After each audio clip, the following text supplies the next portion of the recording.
Hey guys, I'm back from Dayton Hamvention 2025. Confession time.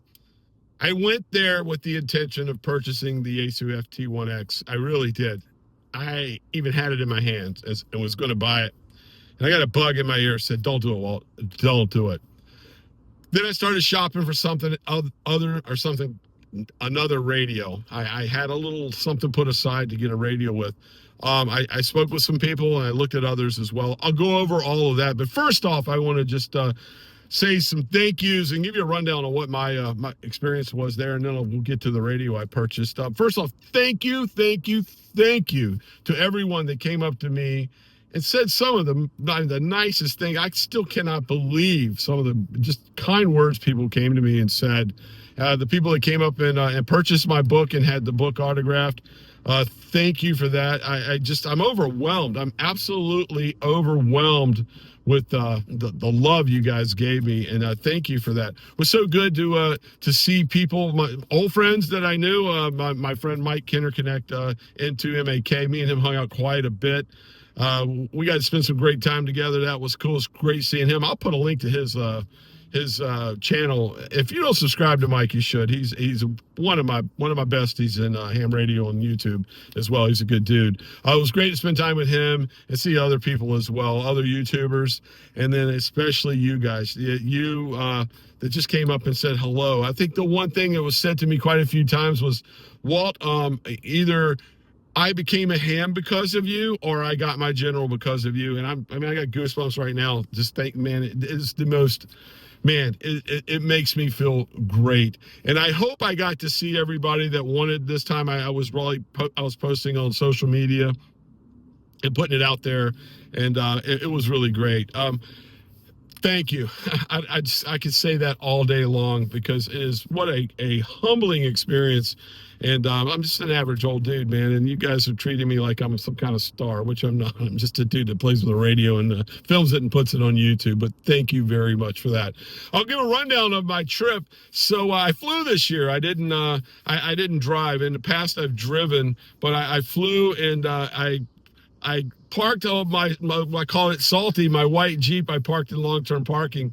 When I got to Dayton, I rented a Jeep. Well, when I picked it up, it just happened to be a black Jeep. So I picked up what I called her Pepper. So I got Salt at home and Pepper there. I made a joke on that.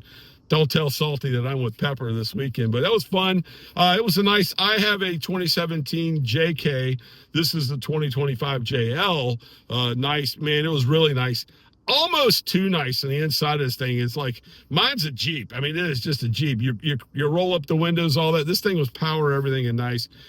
Beautiful, wonderful vehicle. I enjoyed it. I had a great weekend with it. I got ducked, so that was kind of cool. I got ducked at Hamvention, but that was what we started off with. You know me, I went out and ate the first night there. I went and got Skyline Chili, man. Cincinnati Skyline Chili 3-way. If you're wondering what that is, and if you're looking at it, it looks like a big pile of cheese, but it's actually spaghetti noodles with chili over it and then cheddar over it. That's 3-way. I think 4-way you can put like a dollop of sour cream on top of it or something like that. Anyway, and like I said on my social media, I'm eating this here because it's traditional to the Cincinnati, Dayton area, and no one comes to Ohio to eat seafood. So I enjoyed that. I did get out and have the famous Kentucky pork chop sandwich. Oh my God, that was delicious. I enjoyed that as well. So had a good time. I went through everything. Everyone else was live streaming and putting a lot of content out there on what was going on, the booths and all that stuff. I went there solely just to enjoy myself, but I was there with the American Radio Relay League to promote my book, my new antenna book, and that was pretty cool. And then I had a forum. Actually, if you came over to my forum Friday morning, which was kind of crazy, it was packed, man, and standing room only in the back. I was overwhelmed at how many people were there. My friend Jurgen from Alpine Radio, I'll put a link to his channel. Well, I'll put a link to the video. He filmed the entire thing live, so you can go back if you want to watch my antenna forum. It's just me talking, man. I kind of bumbling and stumbling there a little bit, but people said they enjoyed it. So if you want to watch that in its full, the link will be below with that as well. Then went back to autograph copies of my book. And once again, all the copies that the American Radio Relay League brought to Dayton sold out. And I was told last night on the way back, some of the guys from the league were on the same plane, the first leg with me, that it was the #1 seller there of all the books whatever in the league. So that was pretty cool. Also, while I was there, I went over to the RSGB, the Radio Society of Great Britain, to their booth, and lo and behold, I didn't even realize it. They showed me this month's the new issue of a Radcom, and they reviewed it. They did a review in Radcom magazine, and for you folks that are in the United Kingdom, keep asking me, and I said, Amazon UK. Well, the RSGB is going to offer it as well, so you can see that in this month's Radcom magazine. So that was amazing. Another huge, major thank you that I want to make is to the American Radio Relay League. And first off, right off the bat, to Dave Menster, CEO of the ARRL. It's good. He and I got to sit down, and Kristen, the VP, we got to sit down and talk some radio. And I had a lot of discussion with David. And I tell you what, he's got a great vision for the league and for ham radio and amateur radio in general. We had some amazing discussion, and super great guy, really is. But I want to say thank you to everyone. It'll take me all day to name everybody, and it wouldn't be fair. I'll miss somebody, but everyone that was there treated me like I was family, and I feel like I am a member of the family of the league. It was really great. The people there it's just amazing. If you came to the booth, I'm sure you met some great people there at the league. Most of all, though, I really want to thank the person that made my book, that was the editor, was there with me. If you came up and I was autographing, he was the guy with the iPad they were taking it, Mark Dirks. Mark, man, thank you so much. Mark was amazing. So all in all, wow, I couldn't believe it. I was overwhelmed with the way people treated me. It's kind of I hope I got to say hello to everybody that wanted to meet me. I hope I spent enough time with you. I don't know. I can sometimes be tenderhearted, man, and I feel bad if I don't if I didn't see you and was able to really reach out to you, because I want to be genuine. I'm not like I've said it before. I'm just a regular old guy, man, and you guys we're all the same. I'm blessed and very fortunate. The people that came up to me and ask about my wife, she's doing great. Matter of fact, I'm sitting in her car right now. She's at a doctor's appointment right now, and with her, she's doing excellent though. And everyone that has supported me, that's a big part of it. But the number one thing that was said to me over and over and over again is that I prayed for your wife, and I'm convinced that your prayer is the reason why she's doing it, and she's in really great shape. She's doing much better, 100%. So, and it's good to be home here in Virginia as well. Okay, that's the rundown pretty much of for me. It was quick and easy. I did get a few things. I got the Alpha antenna. I got the big 34-foot telescopic whip. I ordered that while I was there. I don't have it with me. So that's coming. I can't wait. I've got some ideas for some antennas with that. So that's one thing I purchased. I did go over and see my friends at Radioddity. They had already sent me the G106 and the was a DE12 module that goes with it. So you're going to see the G106 on the channel, some QRP on the beach here real soon as well. And had some great time with them. All right, let's get back to what I started with. I took a real long look at FT1X because I was there early, and I got in with my credentials earlier, although they wouldn't have sold it to me, but I did get to see it before everybody else. But everybody else was doing videos on it, and good for them. I know Josh, Jason, Mike, everybody, and Mike bought one, and it was great for them. Go watch them review it.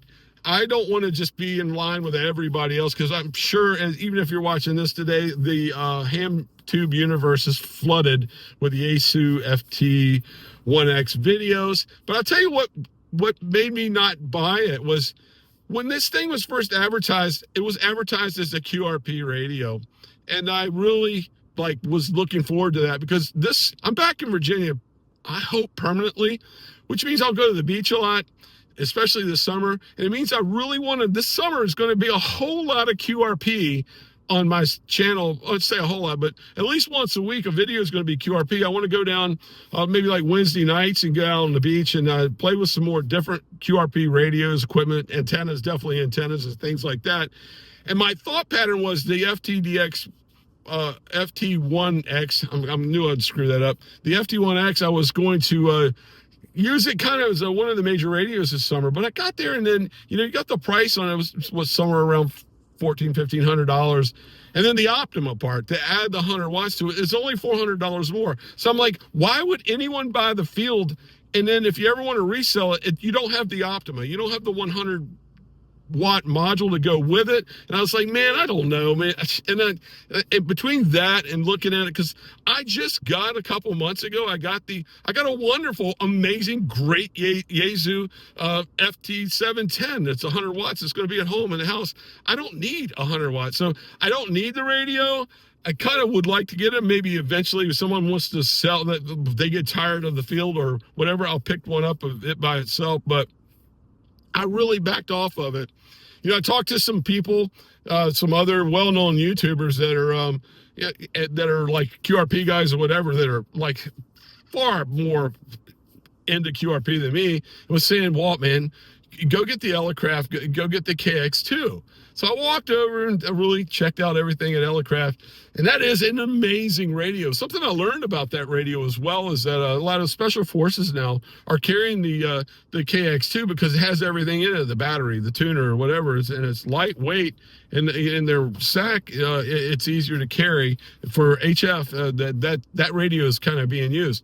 Price tag on that radio is it's worth it. It's not much more than what the Yaesu radio would have been. Was there too, and I was like, oh man, do I really want to spend this kind of money? So there's a radio out there that I have kind of dogged and ragged, and I've said some things about it that and I resisted it when it came out around a year ago, and now I'm kind of like, you know what? Was I right or was I wrong? So what did I do? I purchased the Xiegu X6200. I got that radio, and we'll see how it goes. It's got everything I wanted in it. It's got an internal tuner, and it's a Xiegu internal tuner. Yeah, it's a QRP radio. I wish it had a little bit more power. I mean, it's like 8 watts. I know I can use a battery and get about 10 or more out of it as well. But I wanted something compact with a battery in it that I could do that with. So there's so many features on this radio as well. I mean, a lot that I need to dig into. I'm not an FT8 guy. This may be the radio where I dabble a little bit and experiment with FT8 because it is a great one. I spent some time talking to Steve, Temporarily Offline Radio, and because he was there at the booth quite a bit at the Radioddity booth as well. And yeah, I'll probably go back and watch some of his stuff. I know he loves the radio as well. But I got it, and I'm looking forward to using that radio. I think it's going to be a fun summer with it, and we'll see. So I know when that radio came out, I was kind of ticked that it was not like a 20-watt radio. I always said that would be the ultimate radio at 20 watts. But hey, I've got some other stuff. I got a little amp or whatever if I want to do it. But yeah, that was what I bought. You compare it to the first two. Yeah, it's probably not as good as the Yaesu. Is probably not as good as the Elecraft. But it's almost a third of the price of those, both of those, maybe under a half, in between a third and a half the price. So I think it's got a lot of punch, and it's a great radio. So we'll see. That'll be you're going to see that on the channel quite a bit this summer. That was probably going to be the main QRP on the beach radio for the summer. I do have some other ones lined up and coming in that I'm going to use as well. But that's the one. We're going to give it a shot and see. And that's what I purchased at Dayton Hamvention. So anyway, hey, if I saw you there once again, one more time, thank you so much. I hope I got to reach out to everybody, to everyone that came to the to the forum, and man, it's just overwhelming there. I hope you enjoyed it. That was a lot of fun, and I'm looking forward. Next one like that's going to be in August. I will be in Huntsville at Huntsville Hamfest, so looking forward to that as well, and we'll have some fun. But there it is, quick rundown. Once again, from the bottom of my heart, thank you to everyone there. From the bottom of my heart, also to the American Radio Relay League, thank you. I just don't know how much I appreciate you guys as well. Hey, if you're not a subscriber but you watch my videos now, it'd be a great time to subscribe. Until next time, I'm Salty Walt, K4OGO. Stay salty, my friends.